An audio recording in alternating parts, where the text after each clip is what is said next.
শহীদ আল্লামা দেলাওয়ার হোসাইন সাইদি রহমতুল্লাহ আলাইহি। কেউ যদি বলেন মারা গেছে, না, উনি মারা যায়নি, ওনাকে মেরে ফেলা হয়েছে।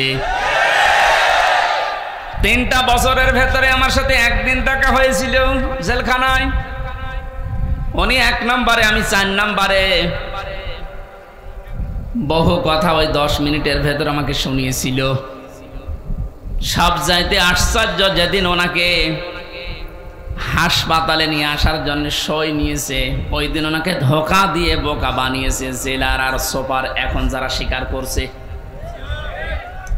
ওনাকে এটা জানিয়েছে যে আপনি মুক্ত হয়ে যাবেন। এদেশের নির্বাহী আদেশে যিনি দায়িত্বে আছেন, ওই সময় ছিলেন, তিনি নির্বাহী আদেশ দিয়ে আপনাকে মুক্ত করে দেবে। আপনি মুক্ত বাতাসে আবার কোরআনের কথা বলতে পারবেন।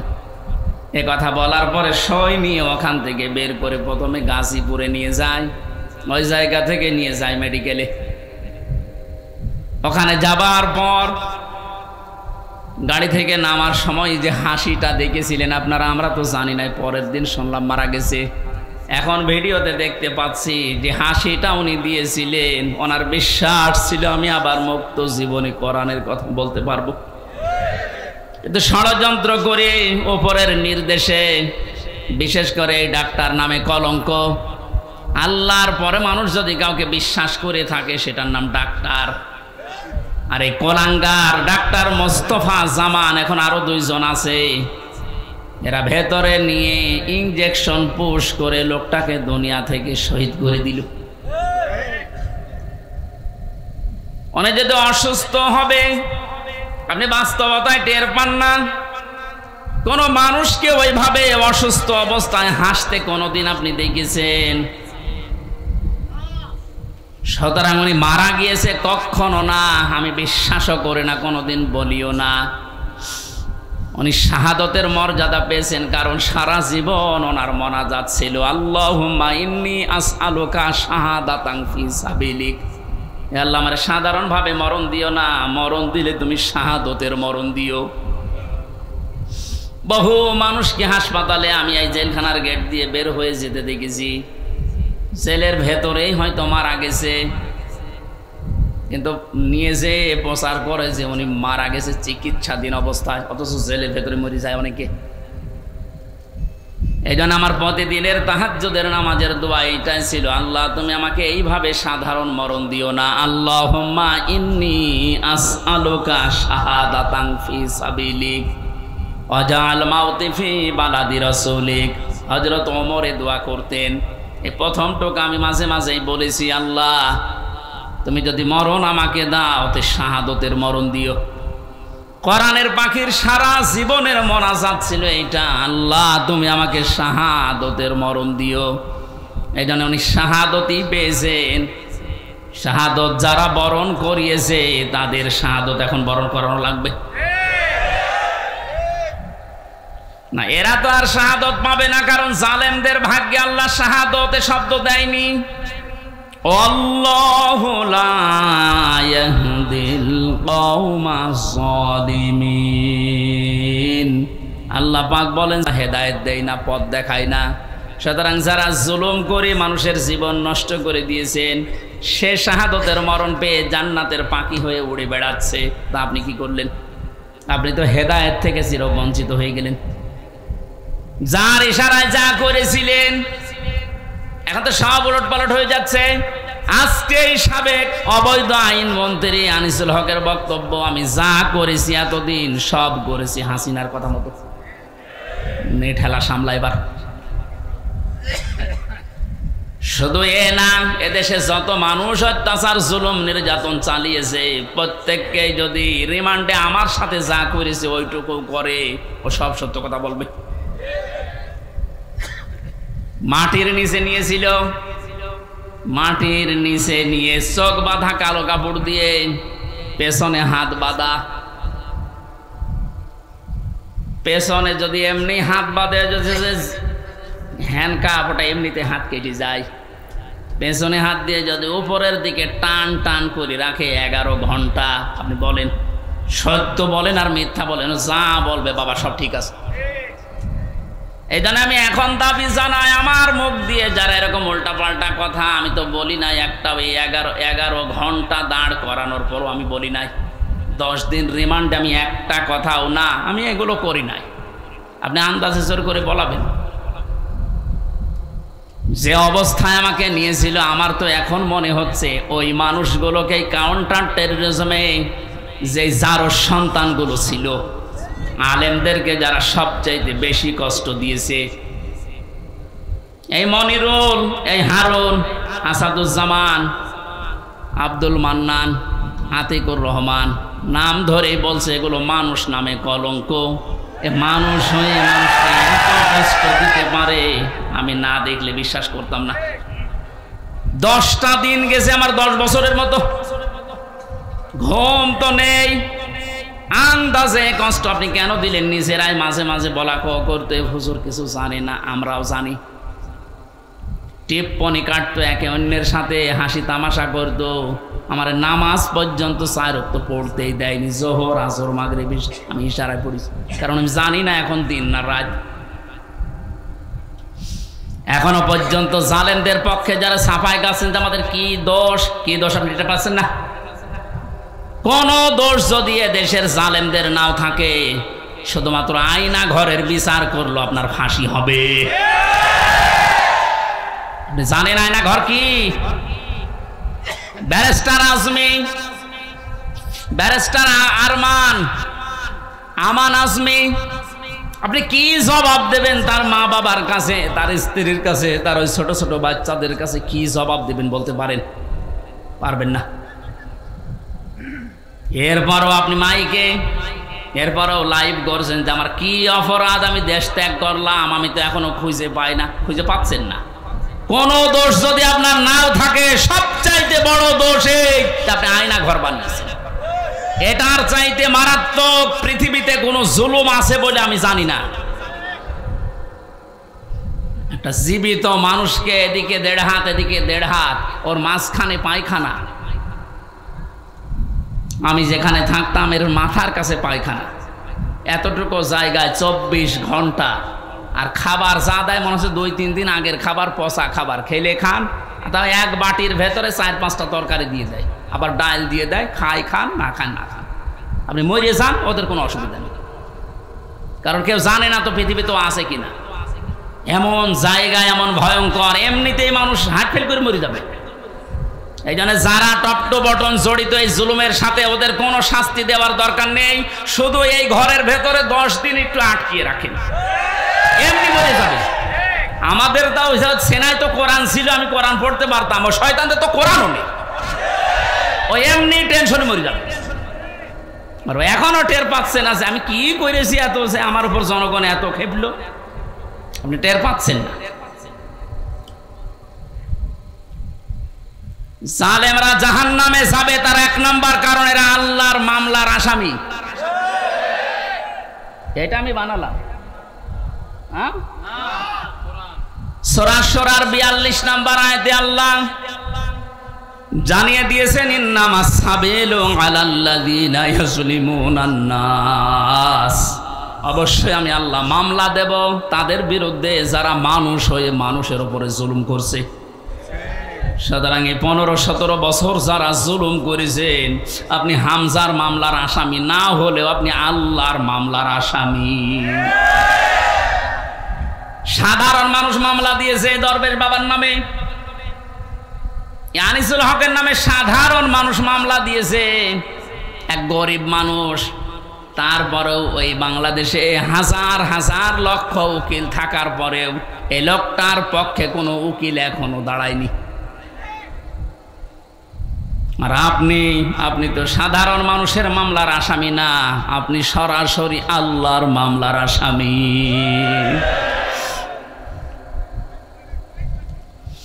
এজন্য আমাদের সাবধান হওয়া দরকার, এখান থেকে শিক্ষা নিতে হবে। আমরা যেন আবার আল্লাহর মামলার আসামি হয়ে না যাই। এদের জন্য হেদায়েত কামনা করলেও হেদায়েত হবে না, কারণ কোরআন নিষেধ করেছে, আল্লাহু লা ইয়াহদিল কওমাজ জালিমিন। ইয়াহদি এটা মোজারে, বর্তমান ভবিষ্যৎ, প্রেজেন্ট ফিউচার। জালেমদেরকে আল্লাহ হেদায়েত দিচ্ছে না, দেবেও না। এখন যদি আল্লাহ জালেমদের হেদায়েত দেয় তাহলে কোরআন শরীফ মিথ্যা হয়ে যাবে না? এজন্য তোর কপাল খারাপ, এর সাথে যারা জড়িত ছিল তাদেরও কপাল খারাপ।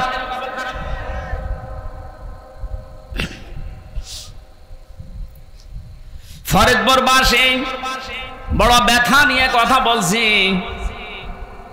এই জালেমদের জুলুমের কারণে আমার ছোট মেয়েটা আজ পর্যন্ত আমার চিনে না, আমার কাছেও আসতে চায় না, ভয় পায়।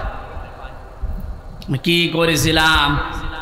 কোরআন হাদিসের কথাগুলো ওপেন ভাবে বলতাম, গোপন রাখতাম না, এইটাই আমার অপরাধ। এতটুকুর জন্য আপনি 3টা বছর আমার নষ্ট করবেন আর এত কষ্ট আমার দেবেন?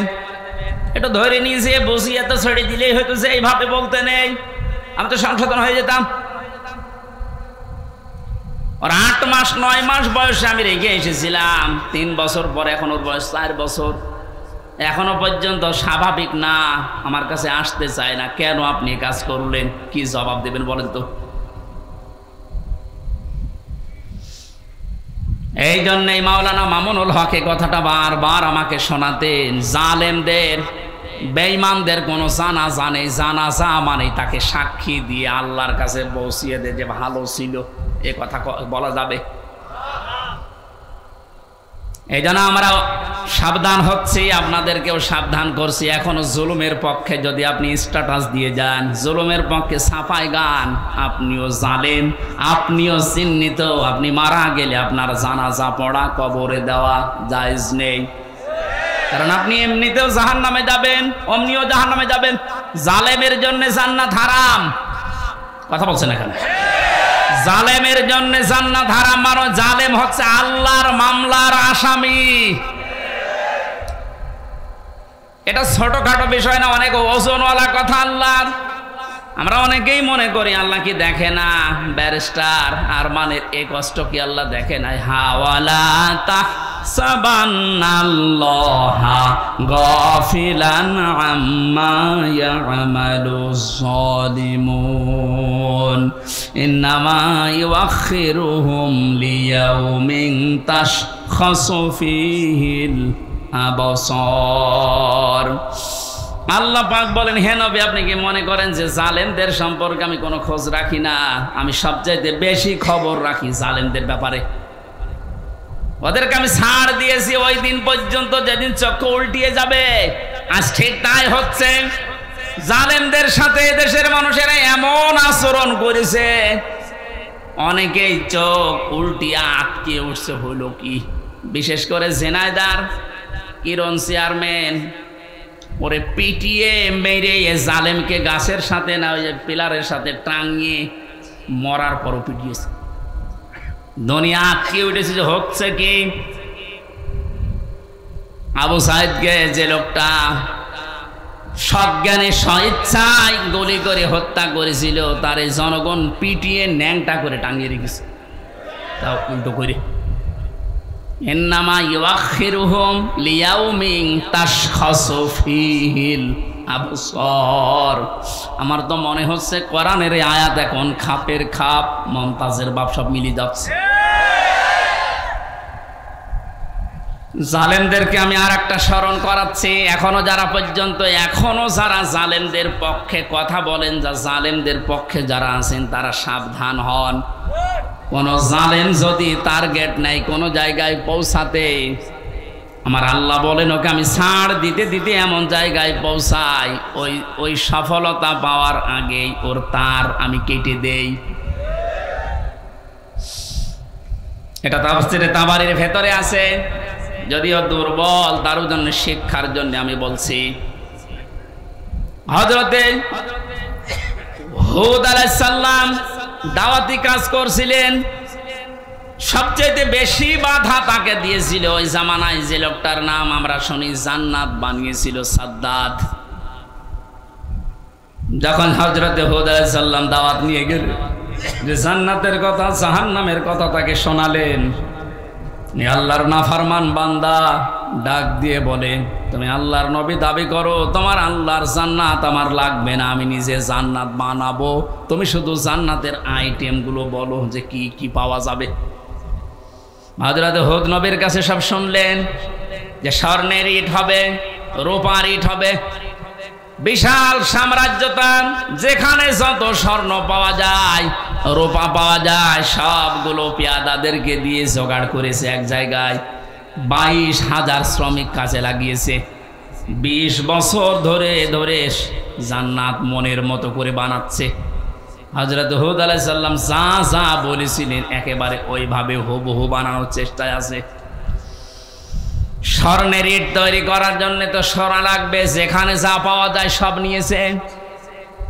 মুফাসসির লিখেছেন আল্লাহর এক বান্দি বিধবা, বিয়ে হওয়ার পরে স্বামী মারা গেছে, মা বাবা নেই, এতিম।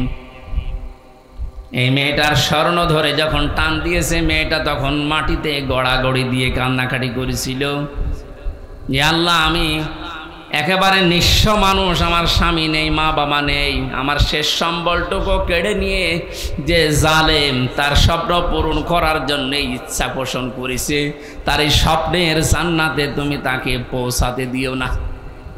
এ দোয়াটা করেছিল ওই বিধবা, ওই মজলুম মহিলা। আল্লাহ রাব্বুল আলামিন বলেন পৃথিবীতে 3 জনের দোয়া সঙ্গে সঙ্গে কবুল হয়ে যায়, কোনো পর্দা থাকে না, তার ভেতরে একজন মাজলুম। এ যদি সত্যিই মন থেকে কিছু বলে, আল্লাহ পাক ওটার সঙ্গে সঙ্গে আরো সে তুলে নেয়। এটার প্রমাণ এ হারুন। আমি রিমান্ডে থাকাকালীন জেলখানায় ছিলাম প্রথম 2 মাস ওই ছোট হুজুরের সাথে, যে রফিকুল ইসলাম মাদানি। আমার রাতের বেলা কেঁদে কেঁদে বলতো, রিমান্ডে নিয়ে আমার ওই যে কি ঢাকার হাতির ঝিল, রাত 12:30টা 1টার দিকে ওখানে নিয়ে গিয়ে সম্পূর্ণ উলঙ্গ করে আমার ছবি তুলে হাতের ভেতরে সিগারেট লাগিয়ে বলতো, খান, আমরা ছবি তুলবো, এইটা ছেড়ে দিয়ে জনগণকে জানাবো যে হুজুর এরকম 2 নাম্বার। ও আজকেই দেখলাম বলছিল যে আমি ওই দিনই আল্লাহর কাছে ওই মাজলুম অবস্থায় আকাশের দিকে তাকিয়ে দোয়া করেছিলাম, মাবুদ, জীবনে যদি কিছুই তোমার দরবারে ভালো না লাগে, কবুল না হয়, আজকের যে দৃশ্য, আমার শরীরে এক টুকরা পোশাকও নেই, তুমি দেখতে পাচ্ছ। আমি একটা যুবক মানুষ, আমার অনেকে মনে করি ছোট মানুষ, পিসকি মানুষ না, ওর বয়স এখন 27-30 বছর, কারণ ওই সময় ছিল 27 জেলখানায় 3 বছর, 30 বছর বয়স। 30 বছর বয়সের মানুষ কি ছোট?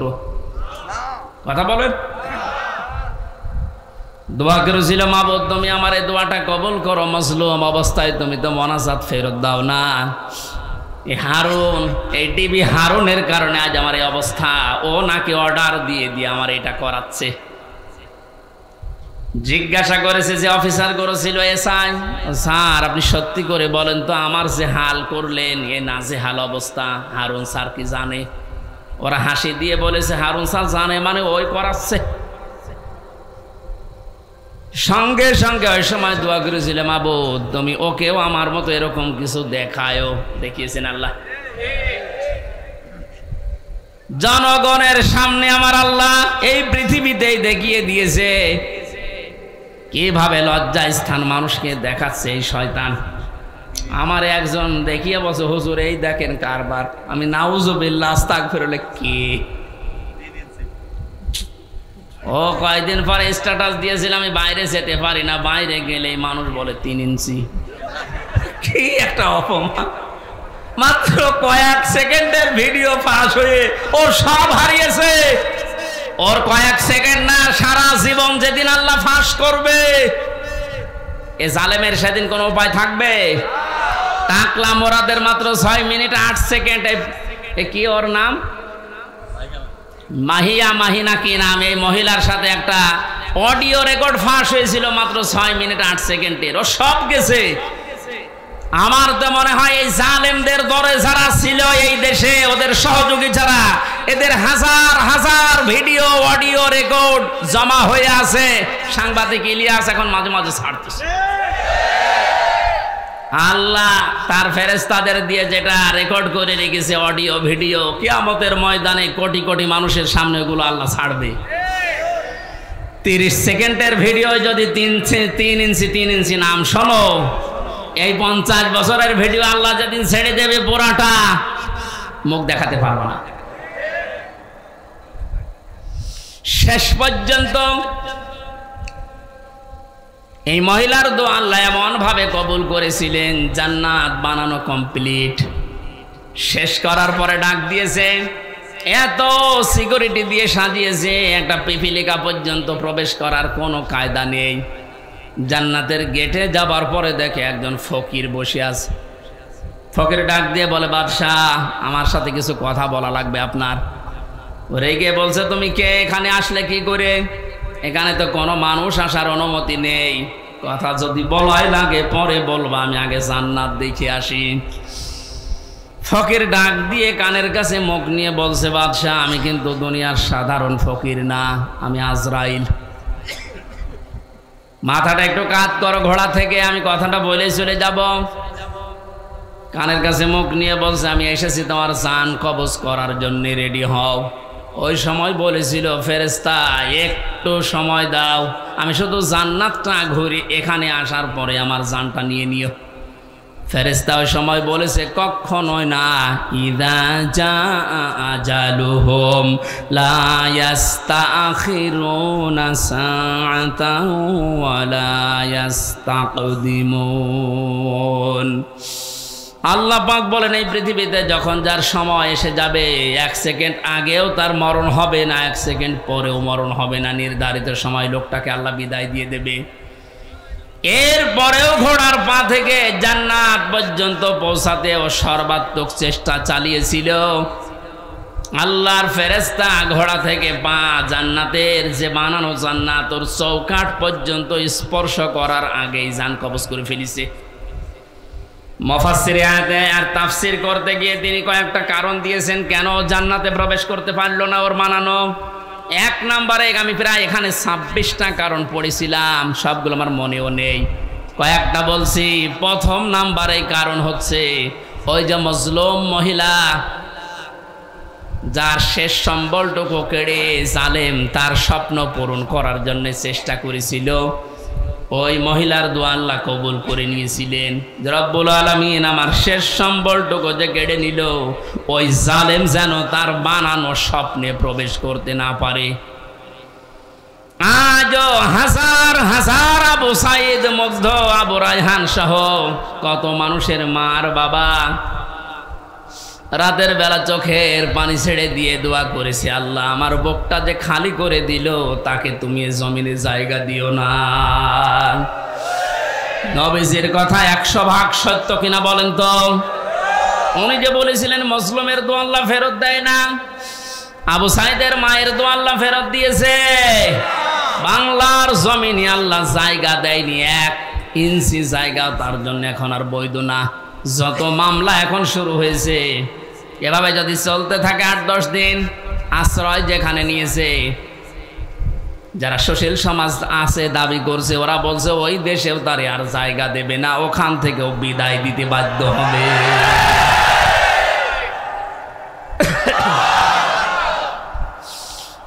আমার ফরিদপুরবাসী জালেমদের জন্য সব জায়গা আল্লাহ অবৈধ ঘোষণা দিয়েছেন, জালেমদের কোনো জায়গা পৃথিবীতে নেই। কারণ সবচাইতে বেশি আল্লাহ খেয়াল করেন জালেমের জুলুমের দিকে। আল্লাহ এত বেশি রাগান্বিত হয়ে যায় জালেমের উপরে, না জানি ওকে 7 তবক আসমানের উপর থেকে ফেলে দিতে পারলে আল্লাহর ভালো লাগে। এই জন্য আমরা সাবধান হব, কোনো জালেমের জানাজা কবরে দেওয়া এটা একটা মেকি, এটা ভুয়া হবে। ওদের জন্য জানাজাও জায়েজ নেই, কবরে দেওয়াও জায়েজ নেই। আল্লাহ আমাদেরকে উল্টাপাল্টা কথা যারা বলি, ধারণা করি অনেক আলেম পর্যন্ত এখন বিভিন্ন জায়গা থেকে টাকা খেয়ে কথা বলছে আবু সাইদ মুগ্ধ এরা শহীদ হয়নি, অথচ শহীদদের ব্যাপারে কথা বলা, মুখে অন্তরে ধারণা করাও নিষেধ। এ ঘোষণা কার? আপনারা বানানো মনে হচ্ছে? সূরা বাকারা, সূরা আলে ইমরানের আয়াত দিয়ে আমি দলিল দিয়েছি, মুখ দিয়েও বলবেন না কোনোদিন, অন্তরে ধারণাও করবেন না, কারণ এদের মর্যাদা এত বেশি আল্লাহর দরবারে, যাকে থেকে আল্লাহ শাহাদতের মরণ দেয় না। কত মানুষ চেষ্টা চালাচ্ছে তারপরও মরতে পারে না। وَلِيَعْلَمَ اللَّهُ الَّذِينَ آمَنُوا وَيَتَّخِذَ مِنكُمْ شُهَدَاءَ وَاللَّهُ لَا يُحِبُّ الظَّالِمِينَ। সূরা আলে ইমরানের 140 নম্বর আয়াতের শেষের দিকে আছে, আল্লাহ রাব্বুল আলামিন বলেন, আমি যার জীবন যৌবন পছন্দ করি, ভালোবাসি, এই মানুষকে আমি আল্লাহ শাহাদতের মরণ দিয়ে ধন্য করি। জোরে বলেন সুবহানাল্লাহ। শহীদ আবু সাঈদ সাধারণ মনে হচ্ছে না, ওই ইসলামী আন্দোলনের একজন কর্মী ছিল। তাই একনিষ্ঠ কর্মী ছিল। এখন খোঁজ খবর নিয়ে যেটা দেখা যাচ্ছে, তার মানে জীবনে এমন এমন কাজে আঞ্জাম দিয়েছে, রাতের বেলা তার তাহাজ্জুদের নামাজ, চোখের পানি আল্লাহর দরবারে মনে হয় মঞ্জুর হয়েছে। সাধারণভাবে মরণ দেয়নি আল্লাহ, শাহাদতের মরণ জালেমের সামনে আল্লাহ দিয়েছেন। আয়াতের শেষের কথা ছিল আল্লাহু লা ইউহিব্বুজ জালিমিন, আল্লাহ জালেমদেরকে ভালোবাসছেন না, বাসবেনও না। জোরে বলেন নাউজুবিল্লাহ। এজন্য আহ্বান জানাচ্ছি, হাতে পায়ে ধরে বলছি, এখনো যারা জালেমদের পক্ষে আছেন, সাফায় গান, নিজের পায়ে নিজে কোড়াল মারবেন না, ফিরে আসেন। জালেমদের কোনো জায়গা কিয়ামত পর্যন্ত এ জমিনে আর হবে না। আল্লাহ আমাদেরকে জালেমদের বিষয়গুলো বোঝার তৌফিক দিন। দরুদ পড়ছি নবীজির উপরে সাল্লাল্লাহু আলাইহি ওয়াসাল্লাম। কোরআনে কারীম থেকে আমরা দুইটা সূরা পড়েছি, সূরা আলাম নাশরাহ এবং সূরা আন-নাসর। আমরা তাফসীর আকারে কথা বলবো, যেহেতু এখানে লেখা আছে। আপনারা আছেন তো?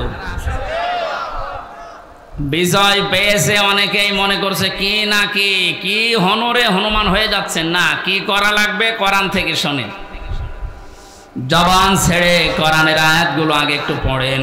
আউযু বিল্লাহি মিনাশ শাইতানির রাজিম, বিসমিল্লাহির রহমানির রহিম।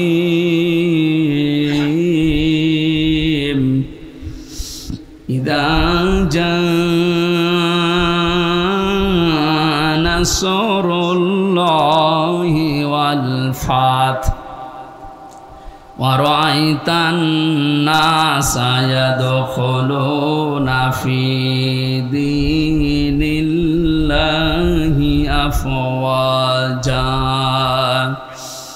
ফাসাব্বিহ বিহামদি রাব্বিকা ওয়াস্তাগফির ইন্নাহু কানা তাওয়াবা।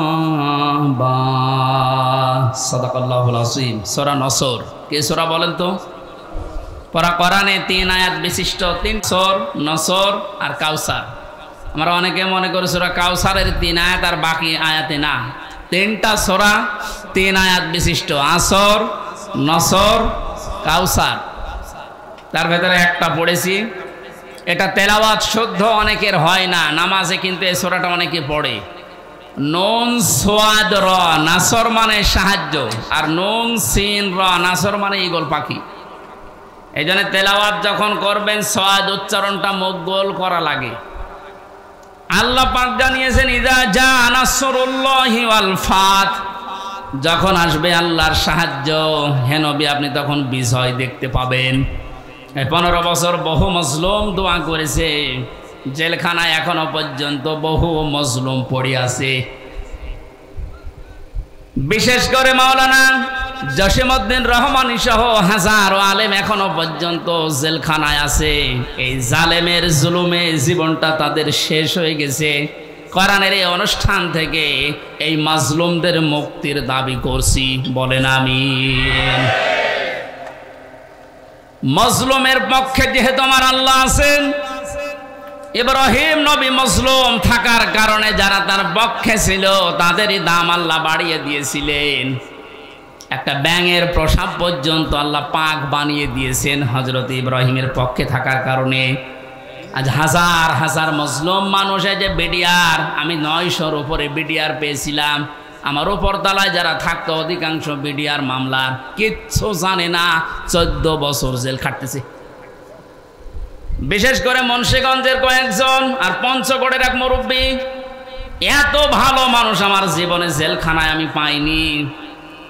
ওরা কোরআন শরীফ মাথায় নিয়ে হাতে নিয়ে বুকে নিয়ে বলতো, হুজুর আমি কিচ্ছু জানি না, আর 1 বছর পরে রিটায়ার্ড হয়ে যাব, খান্তিতে আসি, তো কি জানো কি হয়ে গেল আমার, এই যে বেকার ধরে 14 বছর আটকে রেখেছি। এখন যিনি দায়িত্বে আছেন, স্বরাষ্ট্র উপদেষ্টার দায়িত্ব পেয়েছেন জাহাঙ্গীর আলম, এ লোকটা কিন্তু ওই বিষয়গুলো সব তার নখদর্পণে আছে। এবার জালেমরা টের পাবে। ধোঁকা দিয়ে বোকা বানিয়ে মানুষের চোখে ধুলো দিয়ে বহু চিটারি বাটপারি করেছেন, এখন আর ছাড় নেই। আমরা এখান থেকে আহ্বান জানাচ্ছি, যারা দায়িত্বে আছেন বিচার ব্যবস্থায়, বিচার বিভাগে, খুব তাড়াতাড়ি এই বিডিআর মামলায় যারা আছে, বিনা কারণে যারা বছরের পর 14 বছর জেলখানায় আছে, কিচ্ছু জানে না, ওদেরকে আমার মনে হয় শাস্তি দিলেও খুব বেশি হলো 7 বছর দেওয়া যেত।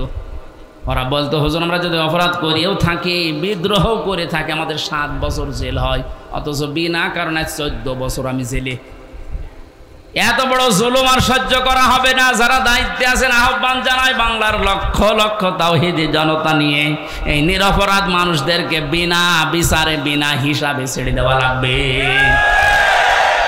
কোনো অপরাধ নেই এদের, একজনের রাগের ফসল এগুলো, প্রতিহিংসার ফসল। এই মানুষগুলো সত্যিই ভালো মানুষ আমার দৃষ্টিতে, আমি যা দেখেছিলাম এদের জীবন চরিত্র, নামাজ রোজা এবং আল্লাহর যে ঈমান, আল্লাহর প্রতি তাদের এই কথাগুলো বাস্তবে আমি দেখে এসেছি। এই কারণে বলছি, যারা বিডিআর হত্যা মামলার নাম নিয়ে, পিলখানার নাম নিয়ে এই নিরপরাধ মানুষকে, অপরাধ করে থাকলে আপনি প্রমাণ পেলে তার বিচার করেন, কিন্তু নিরপরাধ যারা বিচার হওয়ার পরও তারা মাত্র 7 বছর জেল হওয়ার কথা, 14 বছর কোন কারণে একটা মানুষের মুখ রাখতে গিয়ে আপনি তারা জেলখানায় রাখবেন? এখানে দায়িত্বে যারা আছেন এই বিচার ব্যবস্থা একটু তাড়াতাড়ি কাজ করে তাদের ছেড়ে দেওয়া হোক। অন্তত জীবনের শেষ কয়েকটা দিন স্ত্রী পুত্র সন্তান আদি নিয়ে দুনিয়া একটু কাটিয়ে যাক। পঞ্চগড়ের এই মুরব্বীটা, কি নাম যেন, আব্দুল মতিন না কি নাম, এরকম বহু মানুষকে দেখেছিলাম। ওদের দুঃখ কষ্ট আল্লাহর আরশ পর্যন্ত কেঁপে যাওয়ার কথা। আল্লাহ এমনি এমনি তো জালেমকে বিদায় দেয়নি। বহু মানুষের এই শব্দ লোকিয়াস, বহু মানুষের চোখের পানি, বুক ফাটা পানি, হাজারো মানুষের এগুলো জমা হয়ে আছে, আল্লাহ একবারে সব ছেড়ে দিয়েছে।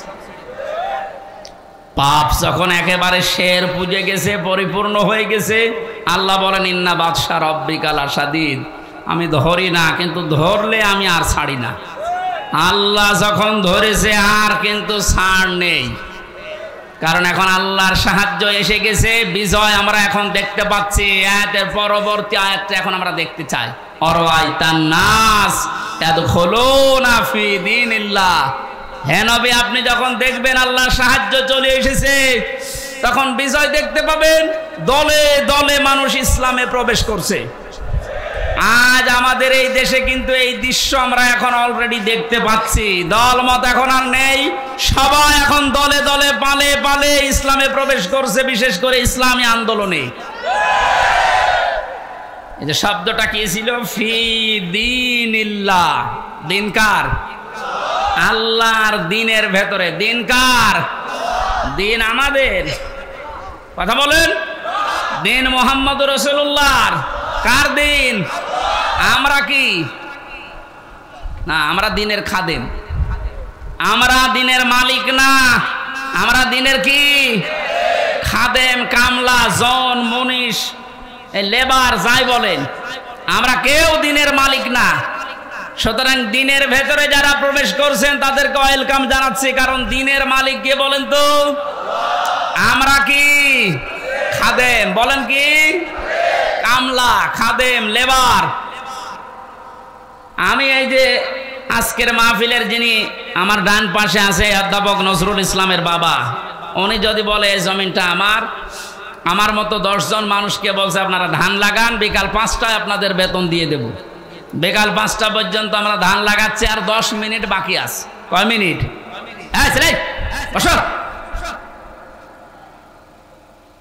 10 মিনিট পরে বিকালে আমাদের বেতন দিয়ে দেবে। হঠাৎ 10 মিনিট আগেই দেখি 8-10 জন মস্তান এসেছে মোটরসাইকেল নিয়ে, আর সবার হাতে সোনার ছেলেদের এখন যা বের হচ্ছে ওইটা। বিভিন্ন বিশ্ববিদ্যালয়, কলেজ এবং বিভিন্ন জায়গা থেকে সোনার ছেলেরা যা ব্যবহার করতো এটা এখন বের হচ্ছে না। দিনাজপুরের হাসে দানিশ কলেজ থেকে কয়েকদিন আগে পেয়েছে, আজকে পেয়েছে ইসলামী বিশ্ববিদ্যালয় কুষ্টিয়া থেকে।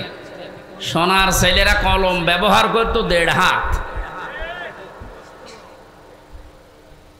এইরকম কলম নিয়ে 8-10 জন মস্তান মোটর সাইকেলে এসে বলছে, এই ধান আর লাগানো যাবে না, ধান এখন আমরা তুলে ফেলবো। এখন জমির মালিক তো উনি নেই, আমরা 8-10 জন যারা ধান লাগিয়েছি কামলা খাদেম, আমরা যদি বলি ভাই আপনারা ধান তুলবেন তোলেন, কিন্তু আর 10 মিনিট পরে তোলেন, কারণ আমরা বেতন নিয়ে নেই। 10 মিনিট না হলে উনি বেতন দেবে না, কারণ এই জমিনও আমাদের না, ধানও আমাদের না। আপনারা তুলে ফেলবেন, আমরা সহ দরকার হয় তুলবো, কিন্তু 10 মিনিট পর। কথা বলেন না কেন?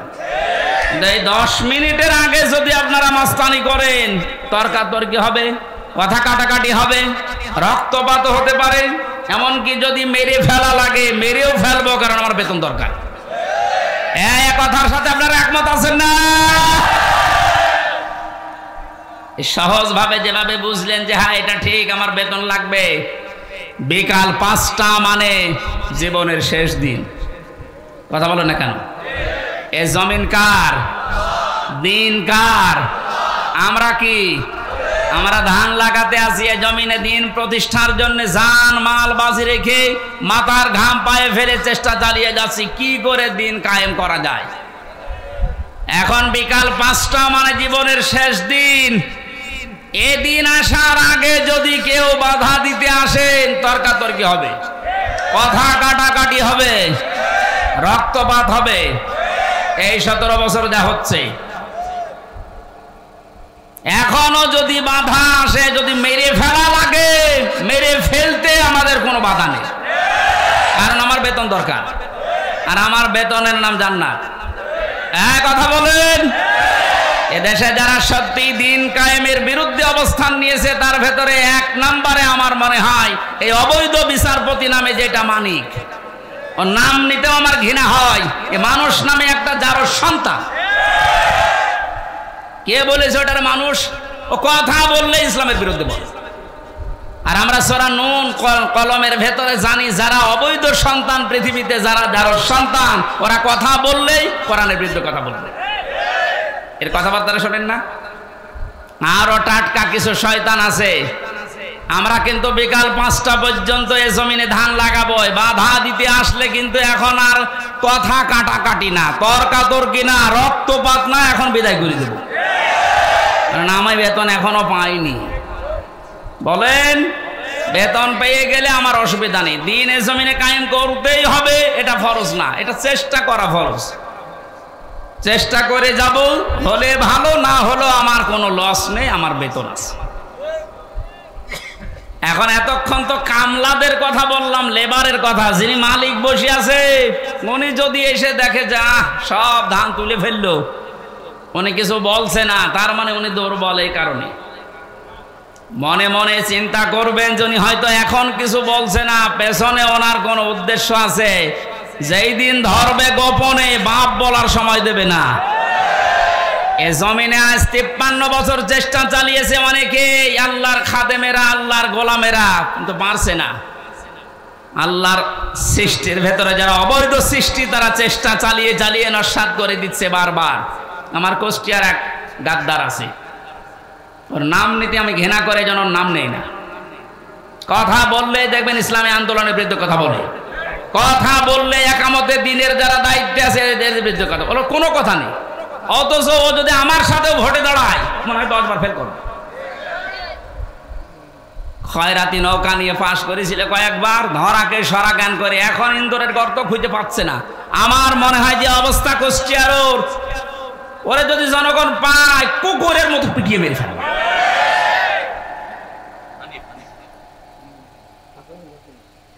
না, ও নোনো নাম আমি নেই না, নাম দেখো কি হক নোনো দিয়েছে। শয়তান শয়তানি করার জায়গা পায় না। আর একজন বরিশালের আছে, এবার আর একটা শয়তান, কি মনন না কি নাম যেন, মনন না মেনন? মাত্র 4 দিন আগে এদের স্বাধীন হওয়ার, এই 5 তারিখে স্বাধীন হলো না, 4 দিন আগে শয়তানগুলো উঠে পড়ে লেগেছিল একটা জনগণের সেন্টিমেন্ট অন্যদিকে নজর ঘুরিয়ে দিতেছে, এ দেশের ইসলামপন্থী যারা তাদেরকে নিষিদ্ধ করে দাও। আল্লাহ চিরতরে ওদের নিষিদ্ধ করে দিয়েছে। যেন যুগে যুগে যারা জালেম আসবে তারা যেন শিক্ষা নেয়। ফেরাউনকে আল্লাহ এমনি সটকি দিয়ে রাখে নাই। আল্লাহ বলেন ওকে সটকি দিয়ে রাখলাম এই কারণে যুগে যুগে যারা স্বৈরাচার আসবে তারা যেন ওর লাশ দেখে শিক্ষা নেয়। সুতরাং আজও যারা জালেম তাদের অবস্থান এই 5 তারিখের পর থেকে যা হয়েছে, এখনো যদি আপনার পরিবর্তন না আসে, শিক্ষা না নেন, আমার মনে হয় আজরাইল আসার আগে আপনার আর পরিবর্তন নেই। সুতরাং আমাদের মালিক যিনি, উনি তো জমির মালিক ছিলেন, আমাদের এই জমিনের মালিক কে বলেন তো? উনি এখনো আছে না নেই? আমরা তো কামলাদেরই এই অবস্থা, খাদেমদের এই অবস্থা। যিনি মালিক আছে উনি কিন্তু দেখছে যে 53 বছরে আমার জমিনে দিন কায়েম হতে দিল না কারা। হয়তো উনি সরাসরি কিছু বলছে না, গোপনে যেদিন ধরবে না বাপ বলারও সময় পাবেন না। দাড়ি কেটে পালাতে গিয়ে পালাতে পারে না। এতে কত বড় শয়তান! আমি তো মাঝে মাঝে ওর দিকে এখন তাকিয়ে বলছি, আল্লাহ এই শয়তান আমি তো দেখিনি, যদি দেখতাম এই নমরের দিকে মনে হচ্ছে শয়তান, যদি দেখতাম এরকম হতো। নাম নিয়েছে আবার দরবেশ বাবা। দরবেশই যদি এই হয় তাহলে যেগুলো ক্লিন সেফ ওগুলো চরিত্র কত খারাপ আপনি বলেন। দরবেশই যদি এই করে,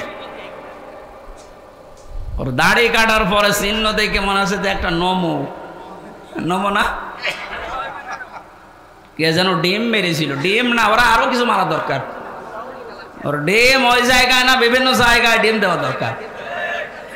ওই শয়তানরা আমরা যখন আলেমদেরকে, বিশেষ করে মাওলানা মামুনুল হক, মাওলানা সাকাওয়াত হোসেন রাজি, আমির হামজা, এই রফিকুল ইসলাম মাদানী, হারুন ইজহার, এই আলেমদেরকে যখন এই দড়ি বেঁধে, মাথায় দড়ি দিত, হাতে হ্যান্ডকাপ দিত, পায়ে ডান্ডা বেড়ি দিত, এগুলো দিয়ে যখন আদালতে তুলতো, ওরা ওই পাশ থেকে টিপ্পনি কাট, ঠিকই হচ্ছে, এখন ডিম খাও। আমরা এখন বলবো তো ঠিকই হচ্ছে।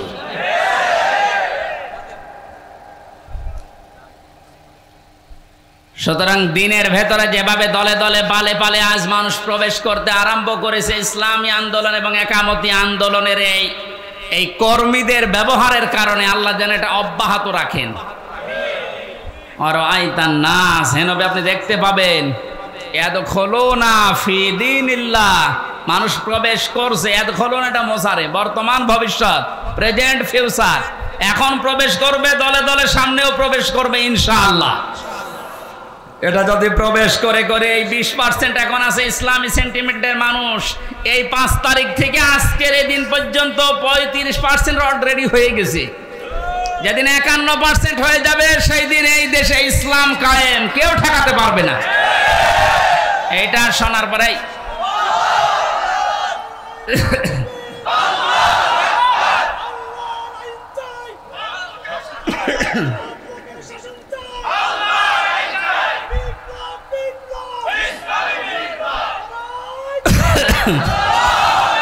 এই দৃশ্য দেখে অনেক জালেমের এখন গাত্রদাহ কিন্তু অলরেডি আরম্ভ হয়ে গেছে। ওরা তলে তলে ষড়যন্ত্র করছে, না অন্য কেউ আসুক, ইসলাম যেন দেশে না আসে। কিন্তু বাংলার জনগণ যেভাবে জুলুমের শিকার হয়েছিল, এরা কিন্তু অলরেডি বুঝে ফেলেছে যে ইসলাম ছাড়া মুক্তির আর কোনো পথ আমাদের নেই। ইসলামের হাতে যদি দেশটা তুলে দেওয়া যায়, যার যে অধিকার, যে ধর্মের লোক হোক, তার অধিকার সে ফিরে পাবে। এক কথা বলেন না কেন? অতীতের ইতিহাসগুলো আমরা পড়েছি, দেখেছি, এইটাই পেয়েছি, এটা আমরা সামনেও দেখতে চাই। কারণ এই 53 বছর বিভিন্ন মানুষ এই দেশটা চালিয়েছে, আমরা দেখলাম। কথা বলেন না কেন? বাবা চালিয়েছিল, স্বামী চালিয়েছে, কারো কারো চাচাও চালিয়েছে, বউ চালিয়েছিল, ভাবি চালিয়েছিল। এখন শুধু দেখতে বাকি আছে যে এই কোরআন দিয়ে দেশ চললে কেমন দেখা যায়।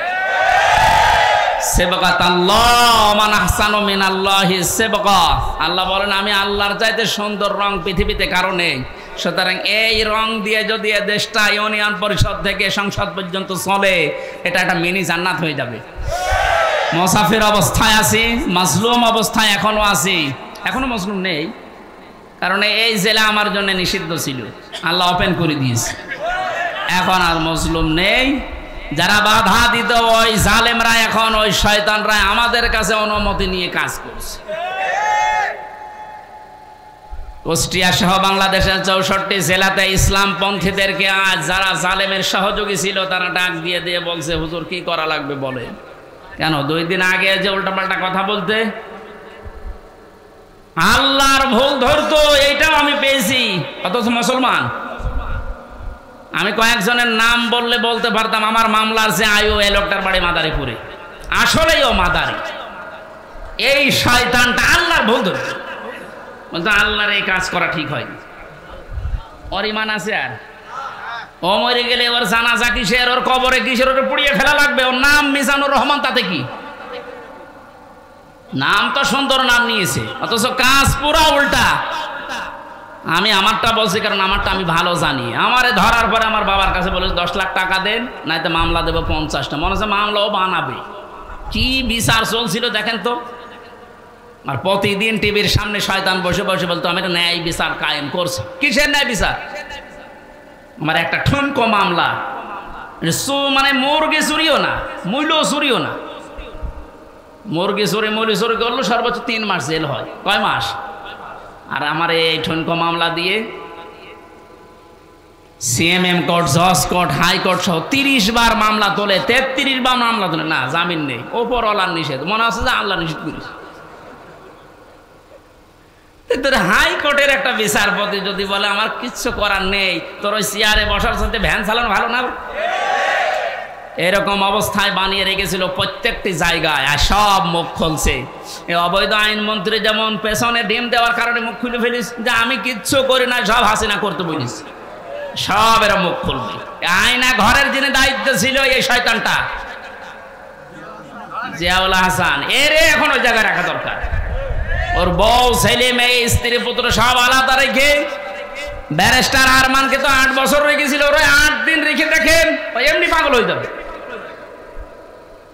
আর ও বলে আমি কি করেছি যে আমারে এত কষ্ট দিচ্ছ, কি করেছো তুমি টের পাচ্ছ না, তুমি শুধু ফরিদপুরের এই 4 রাস্তার মোড়ে আসো, কি করেছো তোমার দেখাচ্ছ।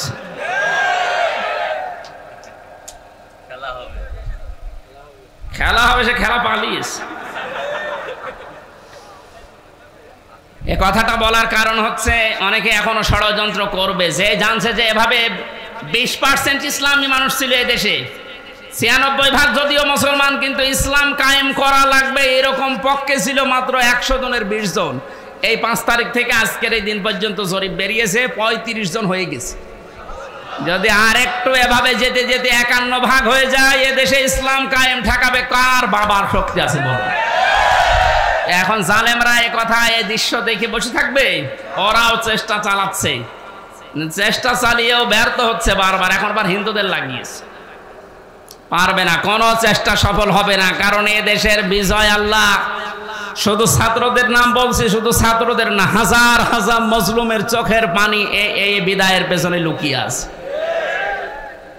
আল্লাহ তুমি যেহেতু ঘোষণাই দিয়েছো যে ফিদিনিল্লাহি আফওয়াজা, দলে দলে মানুষ প্রবেশ করবে, তোমার সাহায্য যখন এসেছে, বিজয় যখন আমরা দেখতেই পেলাম, অন্তত দলে দলে তোমার বান্দাদেরকে ইসলামে তুমি প্রবেশ করাও। ফাসাব্বিহ বিহামদি রাব্বিকা ওয়াস্তাগফির। আল্লাহ বলেন এখন তোমাদের কাজ কি হবে? যখন দেখবে যে দলে দলে মানুষ প্রবেশ করছে, তখন কাজ হবে আল্লাহর হামদ করা, প্রশংসা করা। হামদ কি? আজ এই হামদ শব্দটা নিয়ে ভেজাল আছে। বাংলাদেশ, ভারত, পাকিস্তানের বিভিন্ন জায়গায় আল্লাহর হামদের নামে যত রকমের শিরিক বেদাত হচ্ছে, এর নাম হামদ না। জিকির একটা প্রশংসা না, হামদ না। এই হামদকে নিয়ে আজ হাজারো মানুষ শিরিক বেদাতের ভেতরে লিপ্ত হয়ে গেছে, এ জেলাতেও আছে। সুতরাং আপনাদেরকে আমরা আহ্বান জানাবো, আল্লাহর হামদ যেভাবে করা লাগে প্রশংসা, ঠিক ওইভাবে করেন।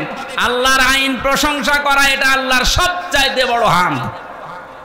কথা বলুন। এর ভেতরে 500 আইন আছে। কয়টা? এটা যদি এদেশে প্রতিষ্ঠিত হয়ে যায়, আল্লাহর হামদ তখন কার্যকর হবে।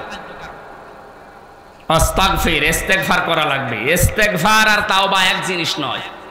কেউ যদি সব সময় শুধু আস্তাগফিরুল্লাহ আস্তাগফিরুল্লাহ আস্তাগফিরুল্লাহ পড়তে পারে তাহলে তার টেনশন আল্লাহ নিজের থেকে দূর করে দেয়। জন্য এই আমলটা আমি সহ যারা এসেছি জারি রাখবো, সব সময় যেখানে থাকবেন সব সময় আস্তাগফিরুল্লাহ আস্তাগফিরুল্লাহ মনে মনে জোরে জোরে পড়েন। আর তাওবা এটা আলাদা জিনিস। তাওবা যদি সত্যি কেউ করে, ওর পেছনের অপরাধ আল্লাহ শুধু মাফ করে না, পুরা জায়গাটা আল্লাহ ফাঁকা করে দিয়ে নেকি দিয়ে ভরাট করে দেয়। এই জন্য ইন্নাহু কানা তাওয়াবা, অবশ্যই আল্লাহ তাওবা কবুলকারী। আমরা এই বিজয় পেয়ে, এই সাহায্য পেয়ে আমরা যেন উশৃঙ্খল হয়ে না যাই। আমাদের বাংলাদেশ জামাত ইসলামী কেন্দ্রীয় আমির যিনি আছেন ডাক্তার শফিকুর রহমান, ওনার পক্ষ থেকে আহ্বান জানিয়েছে 5ই আগস্ট স্বাধীনতা আন্দোলনে যেসব ছাত্র জনতা এবং ভাইয়েরা বোনেরা শহীদ হয়েছেন, তারা এখনো হাজার হাজার অসুস্থ হয়ে পড়ে আছে। কুষ্টিয়ায় 5 তারিখে 14 জন শহীদ হয়েছে, প্রায় 100-র উপরে আহত হয়ে হাসপাতালে, কারো লজ্জার স্থান নেই। আমি গিয়েছিলাম হাসপাতালে দেখার জন্য, একজন আমাকে তার মা বলছে আমার ছেলের লজ্জার স্থান উড়ে চলে গেছে।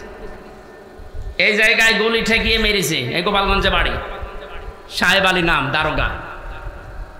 এই জায়গায় ঠেকিয়ে বাচ্চাদেরকে মাথায় ঠেকিয়ে মেরেছে, একেবারে সরাসরি সাক্ষী আছে। এখন কুষ্টিয়ায় ঢুকতে পারে না, ওরে যদি পায় কুষ্টিয়াবাসী পিটিয়ে মেরে ফেলবে। একটা লোককে দেখতে গেলাম হাসপাতালে, সে বলছে আমার সামনে সাহেব আলী দারোগা আমার ছেলেকে একেবারে এই জায়গায় ঠেকিয়ে দিয়েছে, মারা গেছে। একটাই ছেলে ছিল, তার মা মারা গেছে এমনিতে আগে। লোকটা পাগলের মতো হয়ে গেছে।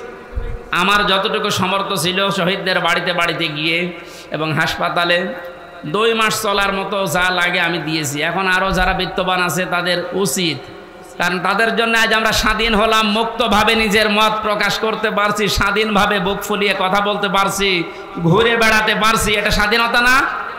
কি অবস্থায় ছিলাম বলেন তো আপনি? বাংলাদেশে আমার বাড়ি এই পাশের জেলায়, অথচ এই জেলা আমার ঢোকা নিষেধ। বিয়ে খেতে এসেছিলাম, তারপরও আসতে দেয়নি। সুতরাং যারা শহীদ হয়েছেন তাদের জন্য আমির জামাত ডাক্তার শফিকুর রহমান আহ্বান জানিয়েছে যে যেখান থেকে পারেন অন্তত 1টা টাকা হলেও এই শহীদদের সুস্থতার জন্য, ওনারা বহু টাকা পয়সা বিভিন্ন জায়গায় দিয়ে আসতেছে, ওনাদের আর কয় টাকা আছে?